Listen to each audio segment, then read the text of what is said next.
encore un peu bu bëggoon changement yi même boobu amoon naa lucidité nee ni que la présence du président ne pose pas problème. Je l'ai toujours considéré ba tey ji génnuma ci te entre-temps nekk naa fi membre il y a une dizaine d'années ci gannaaw nekkoon naa membre conseil supérieur magistrature membre élu ni muy fonctionner parce que gis nga dafa am ay position populiste yu homme politique yi di am man dafa am ñaar yu may sàmm mooy sama constance boobu nag dama ko teg ci attachement à la vérité et à l'intérêt national. Il est plus voilà lu gën a nit ñi lu ñuy gën a dégg mooy nga taxaw na non président na génn conseil supérieur loolu rek loolu problème bi moom mooy choix magistrat yi nan lañ koy defee soxna Fatou ba le magistrat ñu am dans chaque poste l'homme qu'il faut à la place qu'il faut. Les magistrats seen nomination duñ ko politiser magistrats yi duñu ñoo xamante ni seen poste dañuy naan ni tel homme man président moo ma ko jox wala ministre moo ma ko jox wala magistrats yi duñu dem ba ñenn ñoo xamante ni amuñu ngor ci seen biir dem di négocier pour ñu jox leen ay poste parce que loolu da leen di fragiliser. donc warul am redevabilité. waaw waruñu vraiment.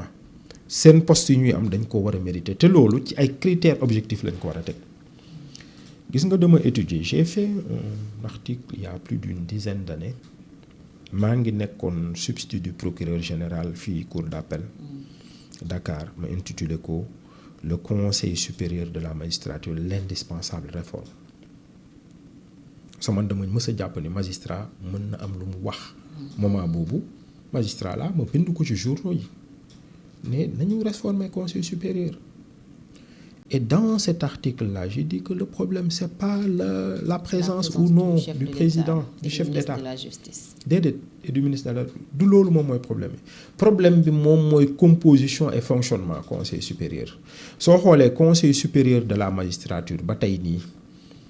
politique yi la président de la République ak ministre de la Justice ak ay magistrats mais c'est composé majoritairement de chefs de juridiction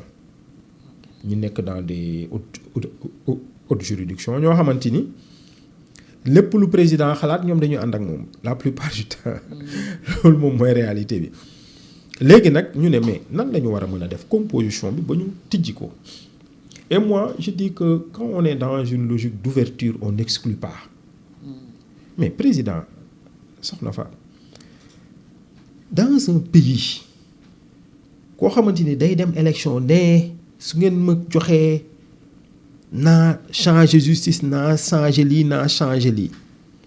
mais kooku ci ëtt bu amee noonu solo bu ñu waxtaanee au-delà des nominations des affectations et de la discipline président sax bokkul ci discipline moom magistrat yi mën nañ fa waxtaanee justice du mu war a doxee ni ñu ko war a avancer yépp foofu président koo xamante ni mooy le chef de l'exécutif waru fa bañ a nekk parce que séparation des pouvoirs yi waaw c'est la clé de voûte au regard de la constitution c'est la clé de voûte des institutions en tant qu'il en assure le fonctionnement régulier loolu mu ngi ci article bi ma bind donc sa présence ne doit pas être occultée maintenant présence am dafa symbolique na nekk au-dessus de la mêlée man li may rêver mooy gis un président boo xamante ni il est au-dessus de la mêlée su rôle am lay jouer. su fa nekkul présence am dans le conseil mun na am influence ci décision yi su nekkul au-dessus de la mêlée. su nekkul au-dessus de la mêlée. moom mooy lan la mun a impacter. non teewaayam su fekkee ni moom parce que dans la pratique c'est pas le président qui proposition de nomination yi ministre de la justice moo koy def. mais souvent man quand j'ai entendu il y a 1 an le président dire que oui dama woo premier ministre mu ñëw ñu saytu xool kii ma ne mais c'est extraordinaire le président n'a rien à voir avec ça et c'était une violation manifeste de la loi waaw ñu xool magistrat yi xool parce que ñoom seeni magistrat la ñu xool seeni magistrat ñi nga xamante ni yaakaar nañu ñii ñooy seen magistrat ñoom lañ jàpp ay magistrat yi ba alors que parce que composition bi laa doon wax man composition bi le président mën na rester le ministre de la justice mën na rester les magistrats mën nañu rester mais plus les magistrats élus ñenn ñi nga xamante ni chef de juridiction yi le premier président et le procureur général de la cour suprême par rapport ak seen rang ñu rester ñeneen ñëpp c'est des élus man dama ne grades yi magistrature 3 grades la am deuxième grade mooy magistrat yu jeunes yu amagul léegi ñun boobu 12 ans la woon je pense que c'est toujours ñi amagul 12 ans ñeneen yu ñu am ba 18 ans 20 ans nekk premier grade après c'est la hors hiérarchie mooy ñu gën a ancien ñi ku ne élire ci collège am ñoo représenter magistrat yi et puis il y a une ouverture on va puisque mbir la justice est rendue au nom du peuple ñu dem assemblée nationale ne député majorité député opposition yéen ñaar ku ne ñëw parce que député yi aussi war nañu xam suñu voté seen loi ñiy appliquer loi bi nu muy demee et puis les citoyens qui les représentent va la société civile va dans les universités des professeurs d'université ñu tijj ko suñ ko tijjee mu am même parité entre les magistrats et les non magistrats les décisions dana gën a mën a am démocratie beneen bi nag fonctionnement bi mais ñu xool des critères mais suñuy nommer les magistrats c'est sur quels critères suñu leen di affecté c'est sur quels critères et là-dessus dafa am lu fi nekk outil bu am solo mais enseignement soxna Fatou mës nga dégg ñu ne nommé nañu proviseur li tel lycée wala censeur wala principal collège wala directeur d'école primaire mu am problème jamais parce que bi mu amee jafe-jafe dañoo xool def ay réformes il y a des critères objectifs ay points la yu nit ñi di am enseignement mu ëpp xam nga enseignants yi moom su amoon kii yi moom ñoom ñoo ëpp problème ci kii yi parce que ñoom ñoo gën a bëri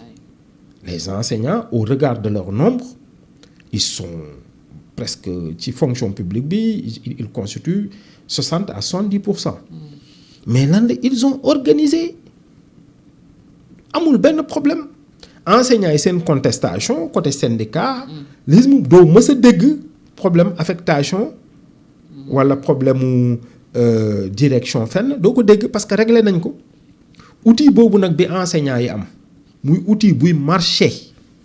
qu'on a mis à l'épreuve depuis plus d'une trentaine d'années muy dox mais boobu mën nañ ko indi magistrat yi inspiré wu ci voilà loolu suñ ko defee yaakaar naa ni ñu ngi koy wax ñun proposition yu ñuy wax la depuis toujours loolu la maintenant man dama gis la majorité des Sénégalais ñu naan président génne na président génne maintenant voilà il faudra voir xool les intérêts en présence est-ce que président su génnee tamit puisque loolu moom mooy la volonté populaire on aura quoi à la place. magistrat yi fi nekk tey ñoom nee nañ na président toog moo tax moom d'ailleurs promesse bi mu defoon mu dellu ci ginnaaw wax ne dafay des selon en tout cas son conseil juridique li mu wax ne tam dañuy def haute autorité de la justice ubbi ko fekk si la peut-être ci idée bi nga amoon ouverture du conseil supérieur de la magistrature. en tout cas autorité yi fi nekk nii ñoom avancé yi ñu bëggoon yëpp mooy ouverture magistrat yi nee nañ ñoom ñoo bañ ñoom ñooy kañ ba ñuy bañ loolu justice moomuñu ko man bi ma nekkee ci biir magistrature laa ne ñun dañuy àtte mais moomuñu justice loolu laa gëm ba tey la justice est rendue au nom du peuple ñi jiite réew mi moomuñu ko ñi yore justice moomuñu justice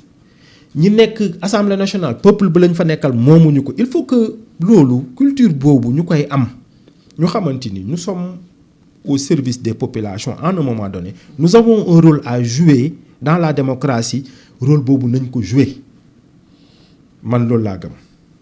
d'accord alors tey ban gis-gis nga am ci reddition des comptes nekk na au devant de la scène ñuy wax lu mel ni dossier Farba Pape Malick Ndour mi chambre d'accusation décidé dem ne dafay dellu prison mu nekk des dossiers très politiques yu tax tam ñuy wax lu bari ci justice ban gis-gis lañ ci war a am au plan juridique. man de reddition des comptes dama ci ànd à 200%. tel que niñ koy defee actuellement. soxna Fatou ku taxaw ñëw kenn forcé wu la fal leen ma nga nekk président de la république nekk maire walla ñu nommé la nekk ministre nekk directeur général nomination yi ànd ak avantage bi ngi lay nommé say mbokk yi kontaan nomination yi ànd ak yenn teraanga yeeg yëpp par rapport ak yeneen population yi en termes de salaire et de tout de responsabilité yow bi ñu lay nommé walla bi ngay jël responsabilité nga xamante ni lépp poste bi ça doit être au service des populations nan ngay def ba nga changer la vie des populations nga war ko def ak ci jub ci maandu yow nga jël loolu malgré loolu avantage yooyu ñu la jox ngay détourner suñu xaalis te li ma la wax suñu alal bu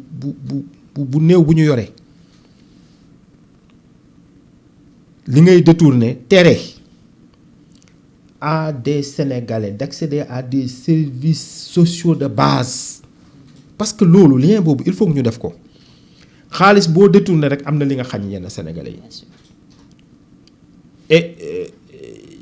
am na sax ñoo xamante ni mais ñuy dee ci hôpitaux yooyu yëpp mais am na sooy xool elle est indirecte mais y a une responsabilité par rapport parce que da ngay dem ñu naan banque de sang bi jeex na nit ki ñëw ci hôpitaux yi léegi la santé est devenue très chère. inaccessible amul suffisamment de médecins les plateaux techniques ne sont pas à un certain niveau xam nga. loolu yëpp su amee mais ñooñu man bi may dem nekk candidat à l'élection présidentielle j'ai été parmi les rares candidats sinon le seul bu ne mais nañu criminaliser les infractions économiques et financières. ñu ne sàcc nga milliards xañ ay junni nit ñu am ay junni benn nit nga xañ ay junni nit ñoo xamante ni yéen a yem ñu am dundin bu correct ñu lay àtte di la condamné ay juróomi at dañ ko war a criminaliser amul dara lu ñu war a gën a criminaliser que sàcc alal boo réew mi. L'argent public est sacré dañ ko war a sacraliser nit ñi war a ragal parce que ñu xool parce que les peines yi suñ leen rendre plus sévère dafay gën a dissuasif loolu dama ci ànd à 100% mais nag problème bi lan la mooy wax dëgg yàlla ni ñu politiser di instrumentaliser justice da ngay gis. am na ñu ngi fi nekkoon ci régime bële léegi noppi nañu ñu ngi ñenn ñi sax rejoindre nañu comme ni mu doon amee rek mais duñ leen topp parce que justice suñ ko rendrul de manière égalitaire à tous les citoyens gis nañ ni ñu instrumentaliser woon la CREI ñëw def liste ñenn ñu ñëw dellu ñu ñëw. ñu topp ñaar wala ñetti nit. mais loolu du justice CREI man j'étais l'un des plus grands partisans de cette institution là enrichissement illicite ak ma ci ànd yow alal bi nga yore foo ko jëlee wax ñu ko parce que nekkoon nga fi ministre wala nekkoon nga fi DG ñu gis na nga yore benn train de vie wala patrimoine bu jégg dayo loolu amul lu ko gën. mais loolu laay wax ni mais dañoo sénégalais yi l'argent public doit être sacré ku ko jël mais ku ci jël lu benn dërëm sax dañ la war a teg daan boo xamante ni keneen dana ragal def ko. alors réforme bi ñu jëlee ci CREI yóbbu ñu ci pôle judiciaire dafa am lu ci wàññi ni ñu waroon a mën a defee reddition des comptes wala gisoo ci problème. am na luñ ci wàññi parce que gis nga CREI bi mu nekk une institution spéciale suñ ko instrumentaliser woon politiser ko dana am liggéey bu baax bu mu def parce que gis nga les infractions économiques et financières loolu dama ci gëstu dama ci liggéey dama ci def ay stages États-Unis Japon partout mais sont des infractions souterraines ou clandestines gis nga suñuy wax pot de vin. ay dessous de table mais de dessous de table moom mooy loo xamante ni mais le corrompu et le corrupteur rek ñoo ko yëg. et personne ci ñoom ñaar amul intérêt dénoncer keneen ki. mais yow nu ñuy mën a xamee yow les moyens de preuve traditionnels mënuñu jamais établir loolu parce que c'est une entente secrète bu am entre yéen ñaar. aucune traçabilité léegi nag mais suñu gisee yow ñu gis la nga nekk milliardaire am benn train de vie bi ñu ne ah yow nekkoon nga fi ministre mën na am ni recevoir nga ay dessous de table justifié pour man de Sénégal fu mu toll nii man loolu laay wax nit ñi besoin bi fi am mbokk yi ak xarit yi dëkkandoo yi ak jafe-jafe yi fi am nit ki quel que soit lu mu am même un ministre su fekkee ci salaire am rek la yem yaakaar naa ni fu mu toll nii bala moo jënd terrain sax dana jafe xanaa mu leb banque jënd terrain salaire am rek pour mu dajale ci parce que pour mu denc le tiers pour un fonctionnaire mën a denc le tiers de son salaire rek quel que soit son niveau nag c'est extrêmement difficile. alors justifier boobu lañ dindi donc. c'est pas une bonne léegi nag délit bi mu ngi ba tey abrogé wuñ ko le délit de l'enrichissement illicite mu ngi ba tey mais en fait bi ñu dindi institution bi moo tax je pense que nit ñi utiliser wuñ ko maintenant nag man fi ma bëggee waxee reddition des comptes te démb maa ngi koy wax sama ci conférence de presse bi nit ñi dañoo jàpp ni rek dañ ko war a def en fin d'exercice. man dama wax ni dangay mieux vaut prévenir que guérir nu ñu koy waxee ci wolof da ngay. fagaru moo gën faju man gis nga soxna Fatou man dama jàpp politique lu ci ëpp solo c'est la prévention. quelle mesure préventive la ñuy jël. gis nga fu mu toll nii gis nga justice ñu mu war a gën a. Cour des comptes ñu mu war a gën a saytu ñu war a gën a bàyyi xel mooy ñi fi nekk pourquoi ñuy bàyyi chaque fois ba nit ñi génn de fonction ñu leen di topp alors qu'on aurait pu prendre des mesures préventives pour bañ loolu am mu am ay garde-fous am aussi un contrôle permanent. un contrôle permanent un contrôle bu am gis nga bi mbiru Cour des comptes bi amee démb sax maa ngi koy rappeler ci sama kii bi dama def benn post ma ne leen lii baax na nañu topp mbir yi maintenant bu ñu nañu bàyyi xel dara prévention mesure préventive yi war nañ leen gën a dëgëral ba nga xamante ni li fi amoon du répété wu et puis ñi fi nekk nii ñu xam ne reddition des comptes en cours d'exercice aussi dafa am loolu moom lu am solo la war a nekk. alors li opposition bi di accuser tey pouvoir bi APR particulièrement parce que ñoom la gën a ciblé ñoom ñoo doon exercer le pouvoir mooy acharnement politique est-ce que très sincèrement boo xoolee reddition des comptes bi ni ñu koy defee ak peut-être ñaari dossiers wala ñett yi gën a ràññeeku da nga ciy gis acharnement politisation instrumentalisation wala pour yow yoon mi ngi def liggéeyam comme ni mu waree.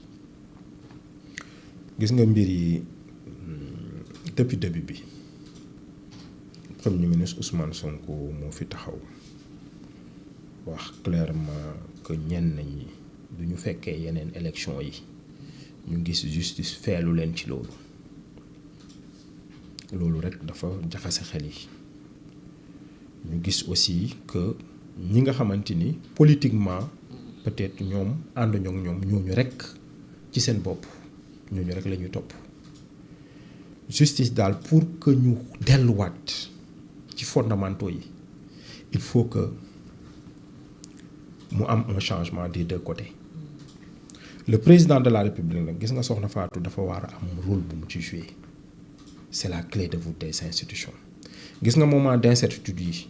war na génn rassurer sénégalais les hauts responsables de la justice aussi war nañu ñëw génn ñoom tamit rassurer sénégalais yi yaakaar naa ni loolu suñ ko defee dana gën a xoolaat ñu def les réformes yu ñu xamante ni ñoom promettre nañ ko suñ ko defee rek yaakaar naa ni jafe-jafe yi ñuy dund incertitude yu ñuy dund instrumentalisation bi ñuy dund danañ ci mën a génne. ñu wax ci beneen point situation politique bi coowal président de la République ak premier ministre ñenn ñi tuddee ko crise ñeneen ñi jàppee ko dualité. On peut prendre une petite pause.